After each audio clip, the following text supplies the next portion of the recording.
6장 1절부터 5절까지의 말씀 저희 찾아 교독합니다. 형제들아, 사람이 만일 무슨 번제한 일이 드러나거든 신령한 너희는 온유한 심령으로 그러한 자를 바로잡고 너 자신을 살펴보아 너도 시험 받을까 두려워하라.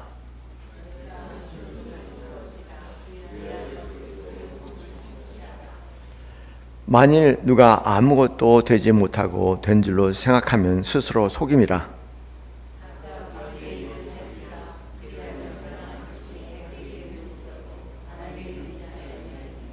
함께 읽겠습니다. 각각 자기의 짐을 질 것이라. 아멘. 한 어머니가 여러분 잘 아는 간디를 찾아왔다고 해요. 어린 자녀를 데리고 와서 간곡히 간디에게 부탁을 합니다. 선생님, 제 자식이 단 것을 너무 좋아해서 이가 다 빠졌습니다. 단 것을 먹지 않도록 좀 따끔하게 말씀을 해주세요. 아무리 잔소리를 해도 제 말을 안 들어요.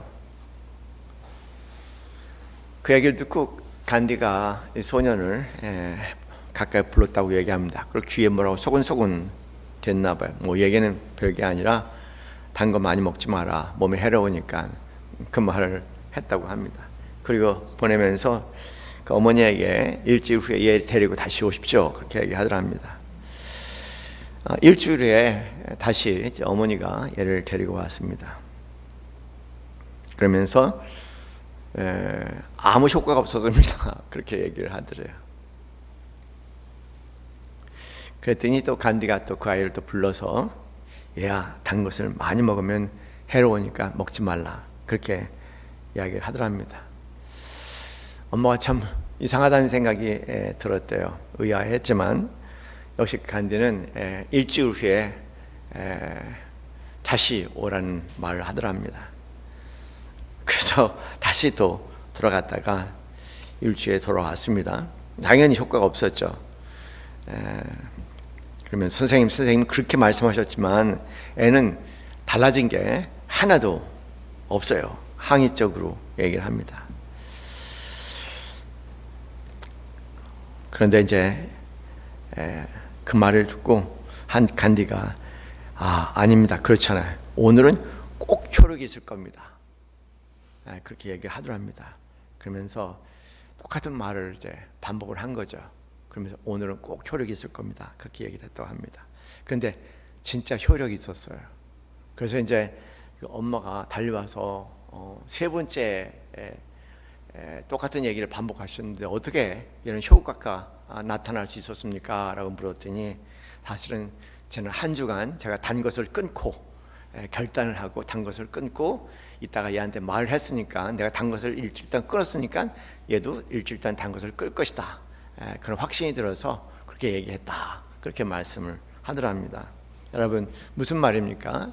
우리가 사람들에 대해서 이런저런 얘기를 할 수 있겠지만, 또 가족 서로에게 이런저런 얘기를 할 수 있겠지만, 사실은 그런 말이 통하지 않는 이유는 아직 내가 그 말대로 살지 못하기 때문이다. 아마 그렇게 생각해 볼 수 있는 이야기인 것 같아요.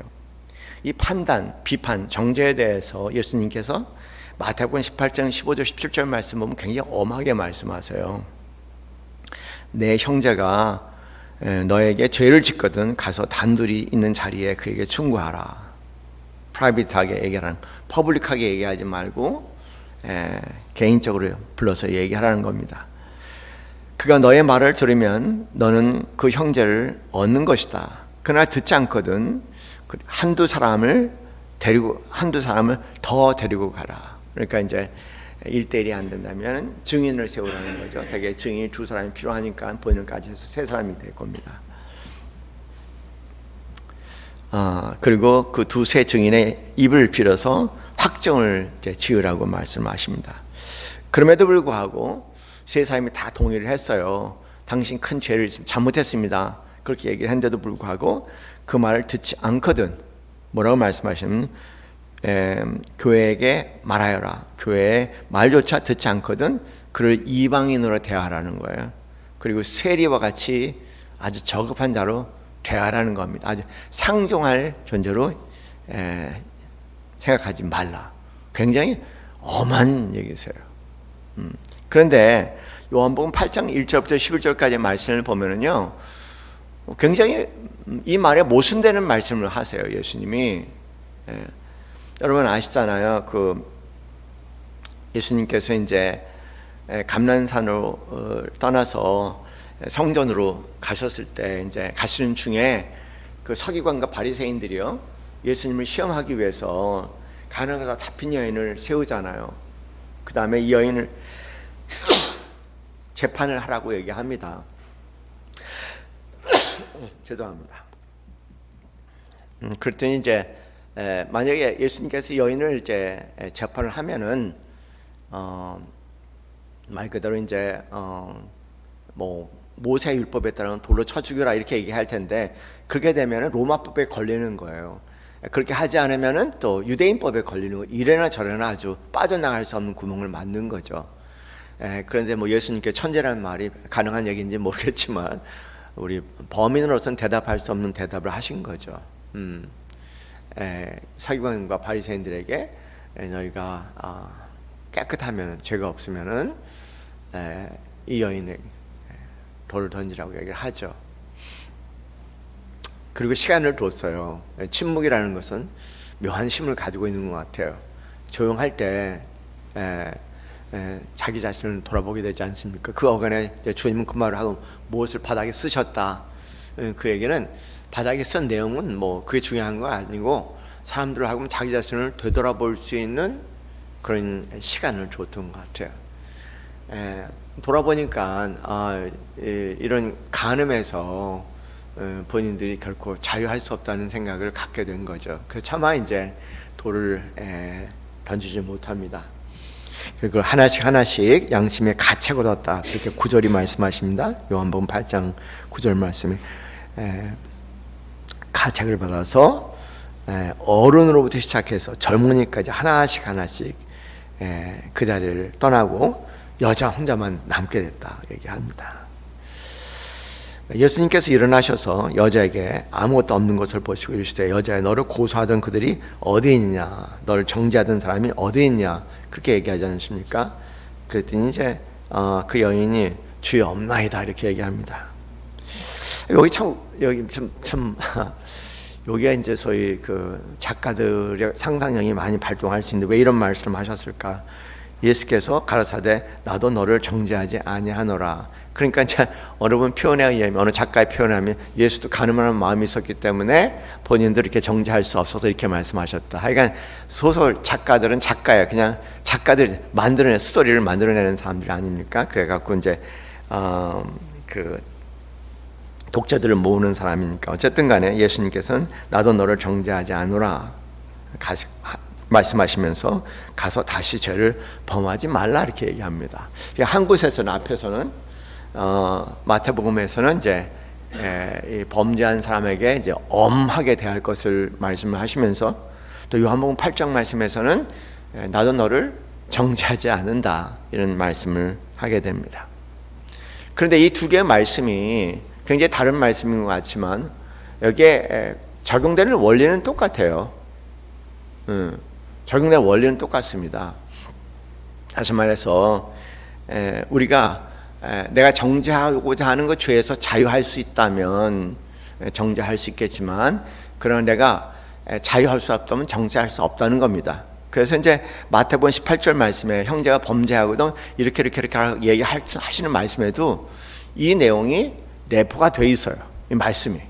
그러니까는 형제에게 내 형제가 너에게 죄를 짓거든 뭐 이렇게 충고를 말씀하시는데, 이 충고의 전제 조건은 뭐냐면은 나에게 죄를 지은 형제를 생각할 때 또 내가 내 자신이 또 다른 사람들에게 그런 죄를 짓지는 않았을까, 그런 잘못을 하지 않았을까 돌아보는 것을 전제 조건으로 하는 겁니다.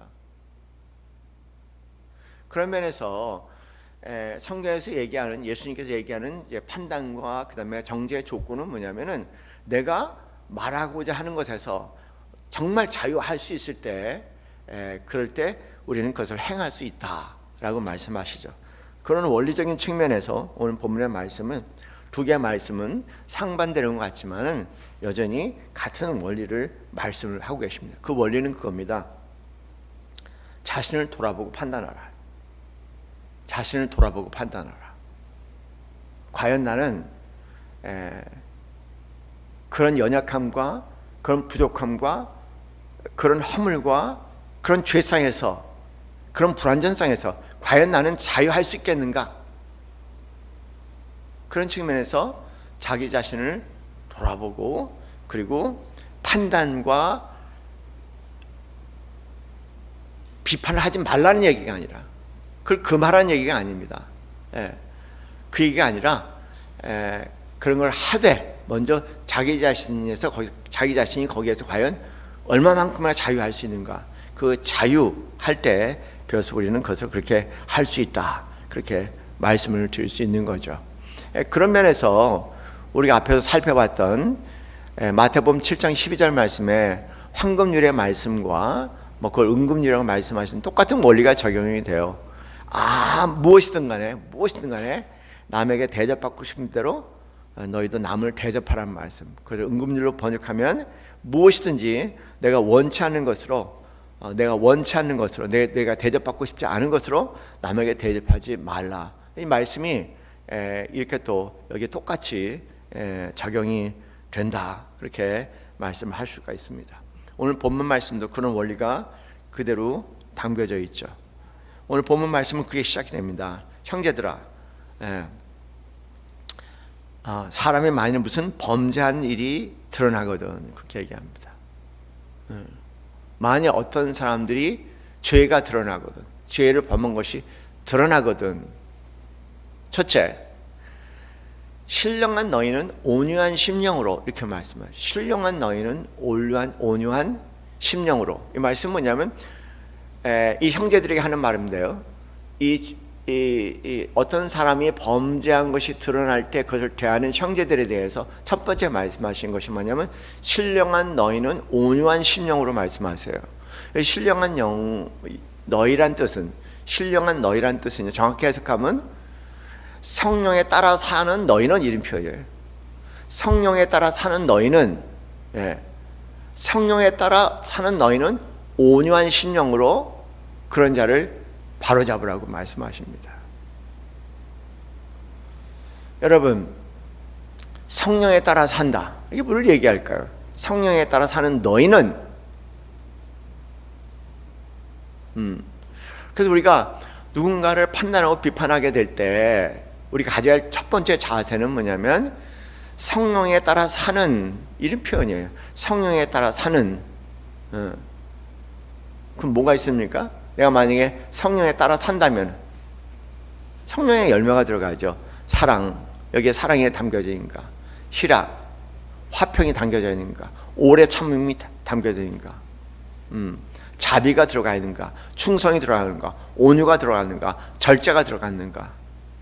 여기는 그런 마음이 다 아우러진 것을 뭐냐면 온유한 심령이라고 표현하셨어요. 성령의 9가지 열매는 사실 한 개의 열매죠. 성령의 9가지의 표현이 나온 한 개의 열매인데 그 열매를 여기는 온유한 심령이다, 그렇게 얘기하죠. 그러니까 누구를 판단하고 비판하게 될 때 성령에 따라라는 얘기는 성령의 열매가 내 마음에 담겨져 있지 않다면은 그럴 때만이 비로소 그것이 상대를 바로잡을 때 도움이 될 수 있다, 그런 얘기입니다. 좀 어렵죠, 그런 면에서. 그래서 성령의 열매는 항상 우리가 달달달달 암송해야 되는 것 같아요. 사랑, 희락, 화평, 오래 참음, 자비, 양성, 충성. 그래서 내가 누구를 판단하고 비판하게 될 때 이게 사랑, 희락, 화평, 오래 참음, 자비, 양성, 충성, 온유, 절제. 근데 이것이 한마디로 표현될 때 온유한 심령으로 표현하신다는 거죠.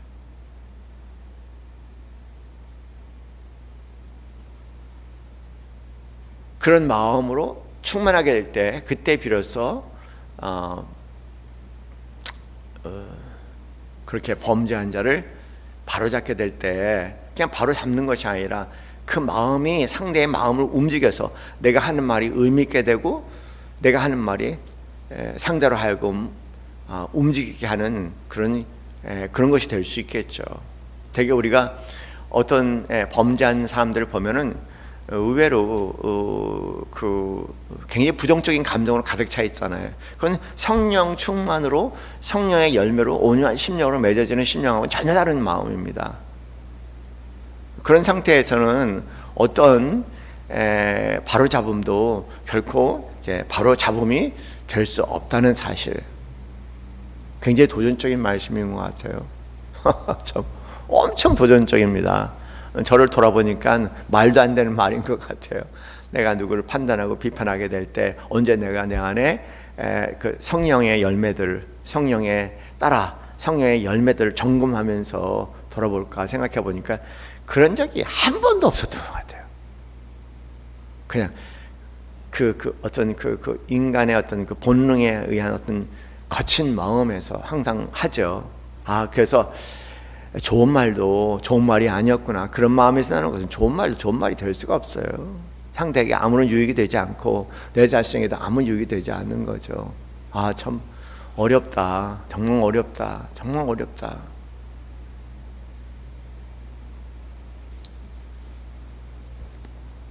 두 번째, 오늘 성경 말씀은 그렇게 말씀하십니다.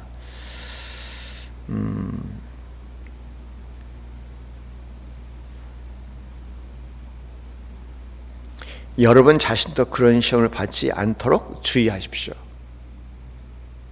그러니까 뭐냐면 남의 일이 아니라는 거예요. 남의 일이 아니라는 겁니다. 남의 일이 아니라는 거예요. 남의 일 하나도 없어요.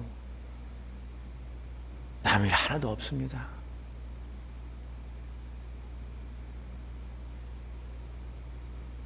내가 상대를 바라보고 판단하고 비판하는 것은 남의 일이 아니라는 거예요. 남의 일이. 상대가 실족하고 넘어지는 것이 남의 일이 아니라는 거예요. 너도 그럴 수 있다고 얘기하는 겁니다. 너도 그럴 수 있다. 그러니까 어떻게 저런 짓을 할 수 있겠냐, 그렇게 하지 말고 나도 그런 상황, 그런 어떤 여러 가지 상황과 조건이 주어지면 그럴 수 있다라는 그런 면에서 그런 마음을 말씀하시는 거죠. 너도 그렇게 될 수 있어. 나도 그렇게 될 수 있어. 내가 만약에 그런 아주 열악한 사회적 환경 가운데 자라서, 예를 들어서 우리 아빠가 포주야, 그 밑에서 자랐어요. 그리고 별의별 걸 다 보고 배운 거란 것은 그것밖에 없고, 그렇게 그런 성장 배경을 갖고, 그래서 벗어날 수 있는 기회가 한 번도 없이 그 길을 계속 갔다면 참 나도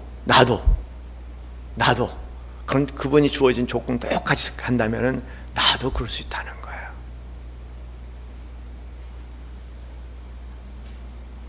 오히려 그걸 바라보면서 정죄보다는 형제를 깊이 이해하고 뒷배경을 모두 보면 그렇구나. 난 다행이다. 나는 다행이야.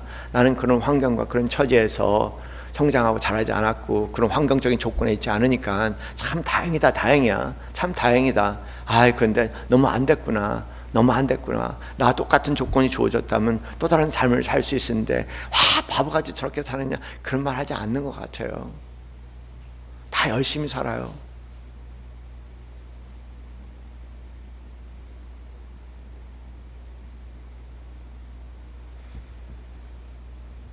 어떤 형편없이 산 사람이 있었는데요. 그 형편없이 산 사람이 글을 올렸는데 그분이 글 올린 글에 그런 글이 있더라고요. 내가 너무너무 처절하게 열심히 살았나 봐. 그래서 내가 이렇게 힘든가 봐. 나 힘든 건 동의를 해. 근데 그 말이 잘 이해가 안 돼요. 너무 처절하게 열심히 살았다. 근데 가만히 그분을 보니까요, 가만히 생각해 봤어요. 그래, 그 사람이 한 번도 행복해 본 적이 없어. 돌아보니까요, 한 번도 행복한 적이 없는 거예요. 행복해지려고 몸부림치는 거예요. 그런데 이분은 행복해지려고 몸부림치는 게 뭐냐면은 이제 사람들에게 대단한 존재로 인정받는 게 그 사람에게는 행복감이라고 생각한 거예요. 그래서 하여간 대단한 존재로 인정받으려고 이렇게 저렇게 아주 몸부림을 쳐. 근데 안 돼, 그게 안 되는 거예요. 그래서 불행해. 그래서 이 일 저 일 바꿔가면서 여기서 실패하면 저 일, 여기서 계속 옮겨가면서 또 시도를 해보는데 안 되는 거예요. 그래서 제가 알았어요. 와, 치열하게 열심히 살았다. 사람들에게 인정과 칭찬을 받으려고. 왜냐면 먹지 못했으니까. 참 치열하게 열심히 살았다. 그런데 가만히 돌아보니까요, 나도 그 사람 같은 환경 가운데 자랐으면 그럴 수 있겠다는 생각이 든 거예요. 사람들 눈에 열심히 산 것 같지 않는데 가만히 정말 들여다보니까 엄청나게 사람들의 인정을 받으려고 열심히 살았더라고요. 정말 다양한 강면에서 열심히 살았더라고요. 망가지면서도 망가질 정도로 열심히 살았더라고요. 참 그렇구나. 모르지. 내가 그런 사랑 그렇게 사랑이 부재하고 결핍된 가정 가운데 자라지 못했으니까 난 모르지. 그게 뭔지 모르지. 가만히 돌아보니까 깊이 들어보니까 그렇게 했구나.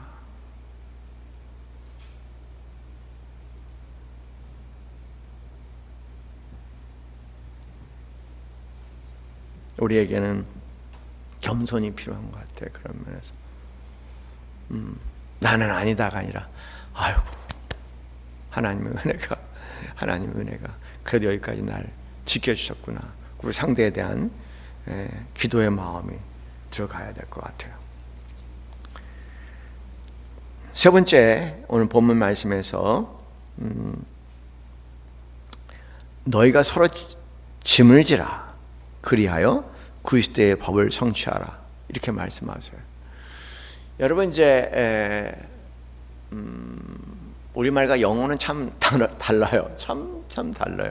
그래서 이제 내가 나를 본다라고 얘기할 때 나는 내가 나를 본다고 얘기를 해요. 그래서 내가라는 주어가 있고 나를이라는 목적어가 있어요. 근데 이제 뭐 영어는 그걸 이제 I watch me라고 얘기하겠죠. 내가 나를 보고 있다. I watch me.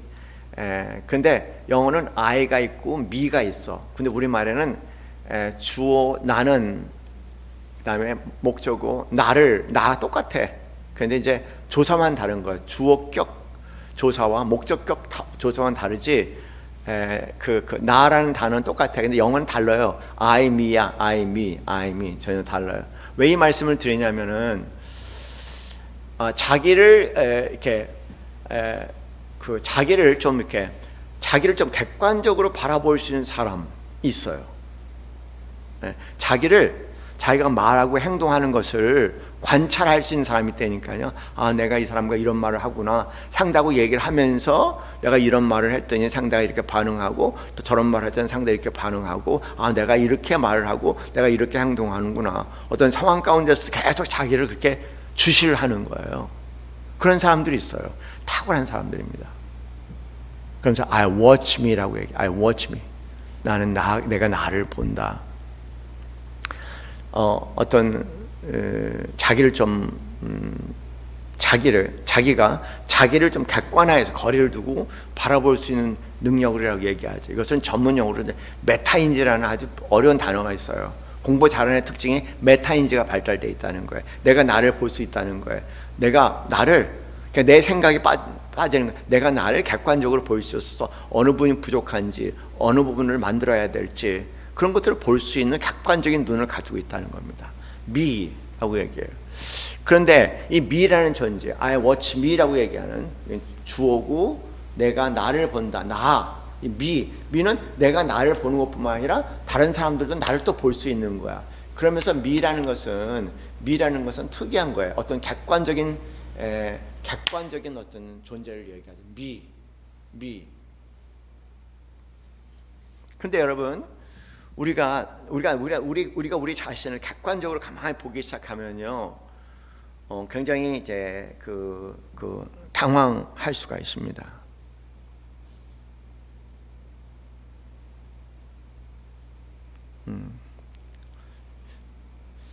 내가 나를 보고 이 나를 다른 사람도 보는 거예요.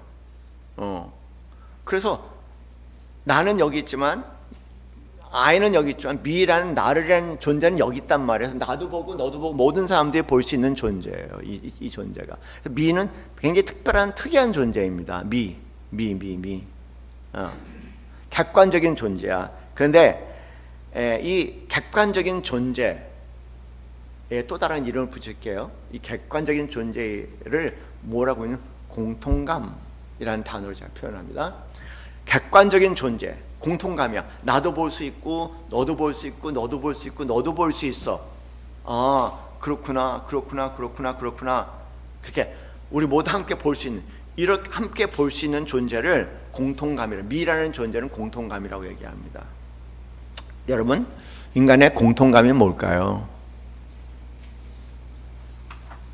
인간의 공통감이 뭘까요?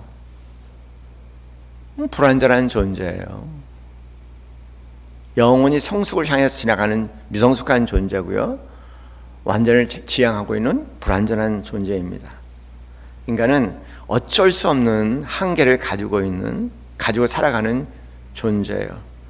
의지가 있었고 뜻은 있어도, 좋은 생각은 있어도 그래도 의지가 따라주지 못하면 살지 못하게 되는 그런 불완전한 존재고, 허물 많은 인간이고, 연약한 인간이고, 부족감에 시달리는 인간이고, 그리고 죄의 책감과 열등감에 시달리고 늘 갈등하는 존재다는 거예요. 늘 갈등하는 존재다. 여러분, 이것이 인간의 공통감이라고 얘기해요. 여러분, 정말이에요. 인간의 공통감이 뭘까? 행복한 사람이 별로 없어요. 너무너무 불쌍해요. 인간의 공통감을 보면은 너무 불쌍해요. 저렇게 버럭버럭 하다가 그냥 끝나는 거예요. 그냥 죽어요. 그렇게요. 부족하고 연약하고 자기 뜻대로 생각대로 안 되고,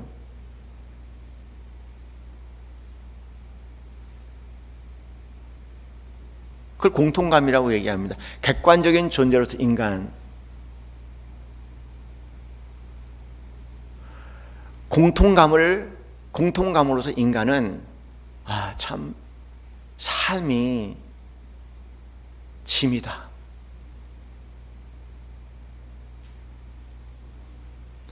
제가 어느 연구 자료를 보니까는요, 그래도 사람이 75세까지는 그런 대로 행복하대요.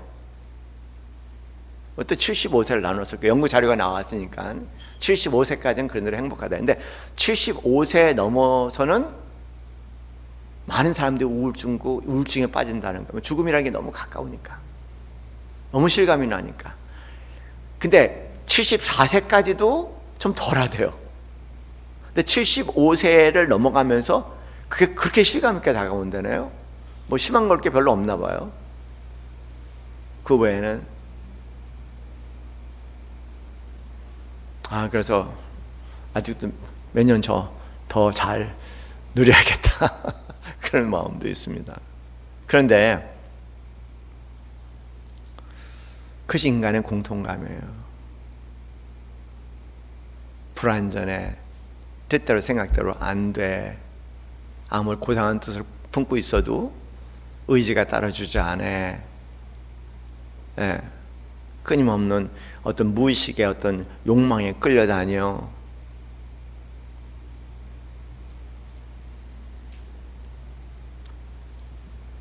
그 공통감이 성경에서 얘기하는 짐입니다. 예수님께서 수고하고 무거운 짐진 자들아 라고 말씀하시고, 짐이 공통감이에요. 미라는 공통감이에요. 그걸 짐이라고 얘기하죠. 오늘 본문의 말씀이 그렇게 나왔습니다. 서로의 짐으로써, 인간의 공통감, 객관적인 점에서 인간,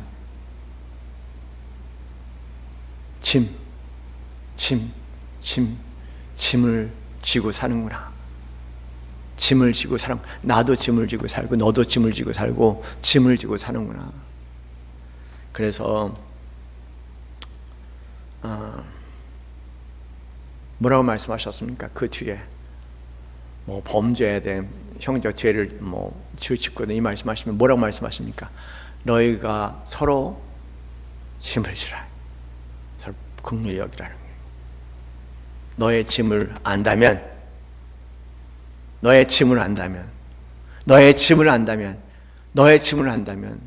상대의 짐도 알 것이니까 서로의 짐을 지라고 말씀해요. 그리하여 그리스도의 법, 사랑의 법을 성취하라고 말씀하세요.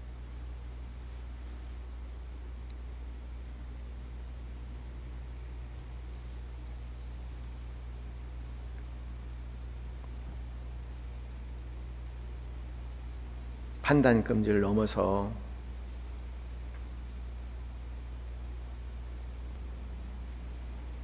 비판과 판단을 하지 말라는 얘기가 아니라, 첫째, 하되 할 수 있대. 첫째, 성령 충만함, 성령의 열매 안에서 움직이는가. 둘째,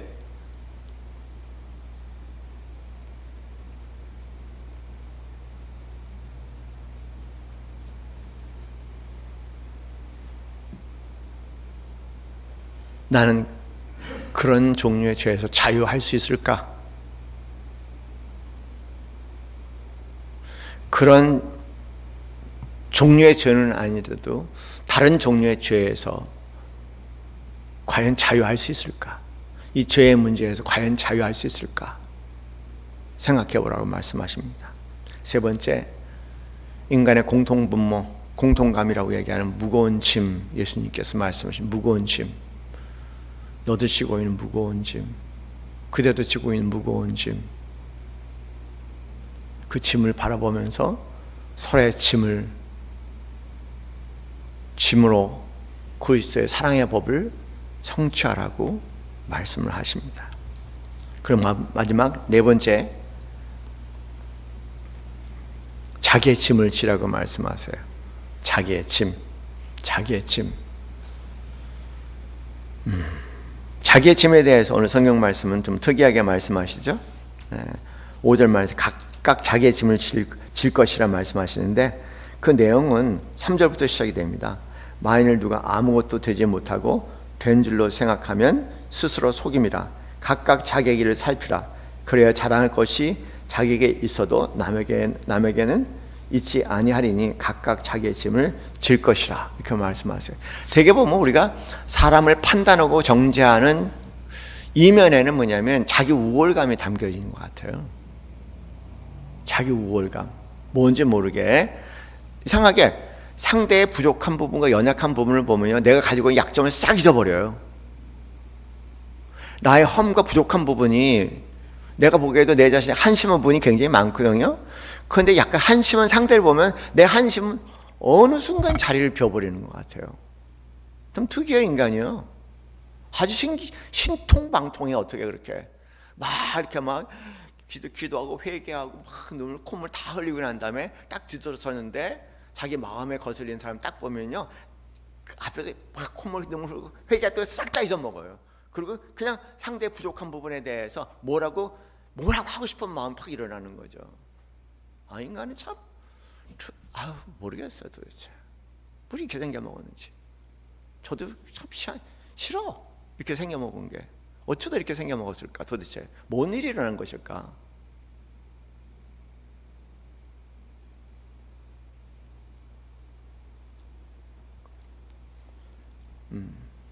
자랑하지 말라고 얘기하세요.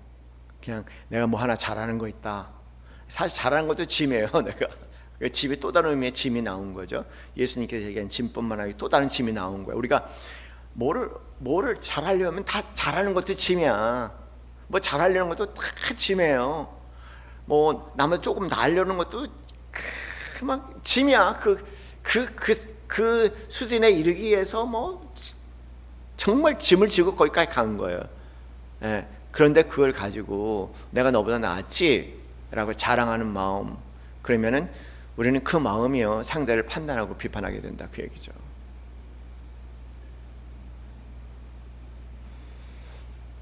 이런 것처럼 생각해 보면은 뭐 방법이 없어요. 제가 볼 때 이렇게 이런 것처럼 생각해 보면은 판단하고 비판하고 정죄하지 않을 수가 없는 거예요. 제가 보니까 이렇게 살아본 적이 없으니까. 그렇게 이렇게 살아간다는 게 이게 보통 일이 아닌 것 같아요. 이건 뭐 성자 수준이면 이렇게 살 수 있는 것이죠. 그거 안 되는 것 같아요. 저한테도 쪽도 없어요. 제가 보니까 안 되는 것 같아요. 그래서 이제 제가 우리 마음을 이거 너무 어려워요. 응? 이미 틀렸어. 우리는 보는 순간 판단하고 비판하고 정죄하니까 이 어디세 이 네 가지를 어떻게 다 생각을 하고 하겠습니까? 그래서 이제 지난번에 듣기는 우리 최두선 장로님이 그 직장에서 사랑하는 그 직원들에게 미용 감사를 이렇게 설명해 주셨다고 얘기했죠, 그죠? 그럼 막 좀 감동을 받으셨던 것 같아요, 그분들이. 우리 남솔 예수교회 그런 걸 스몰 토크라고 얘기하잖아요. 그냥 이거 난 못 살겠어, 이거 어떻게 살아요? 난 둥그런 같은 얘기 그냥 있으니까 제가 말씀을 드리는데 사라지지는 않아 도대체. 그러면 나는 벌써 대단한 성인이 오래전에 됐어요. 안 돼.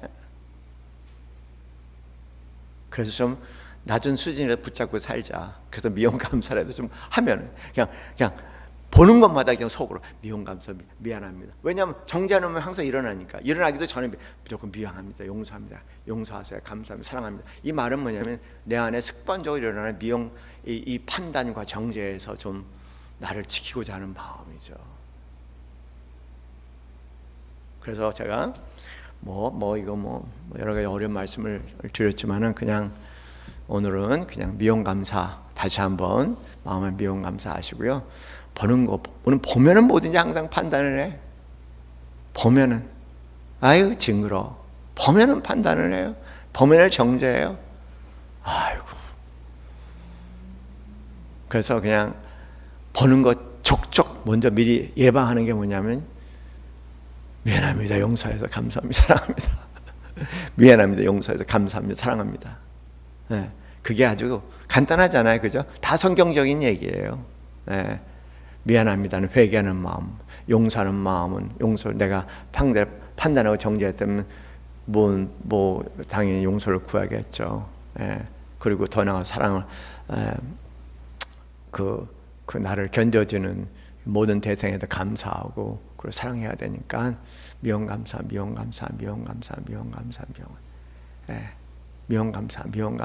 감사가 아주 이골이 되도록 여러분 살아가신다면은 이 판단의 이 무서운 심에서 비교적 자유할 수 있는 힘이 우리에게 있으리라고 생각합니다. 기도하겠습니다.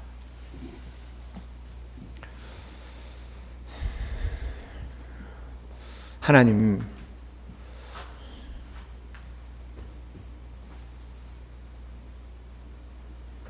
거룩한 말씀 앞에 서서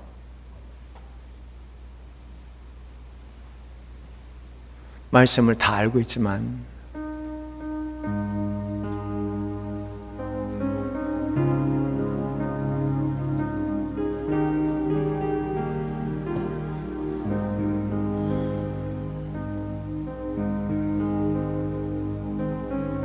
그 말씀이 너무 크고 내 삶에 붙지 않아서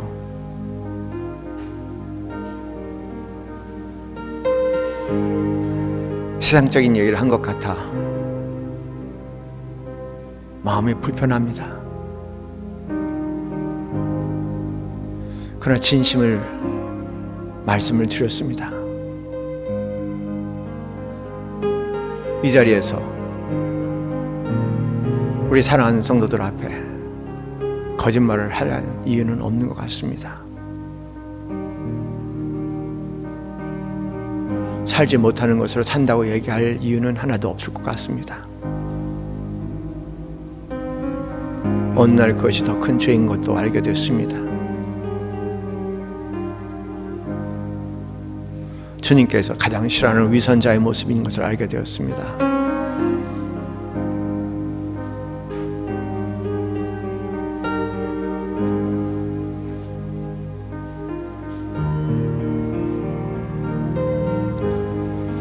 쉼없는 고백을 드립니다. 성령님 우리를 도와주시고 성령님의 도우심에 의해서 그 삶을 살 때까지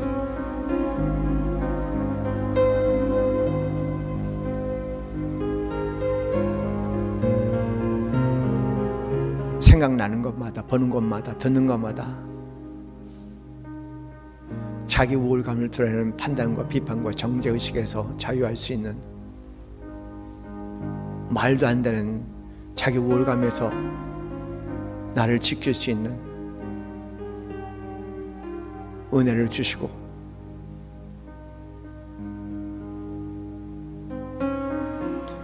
미움감사의 지혜로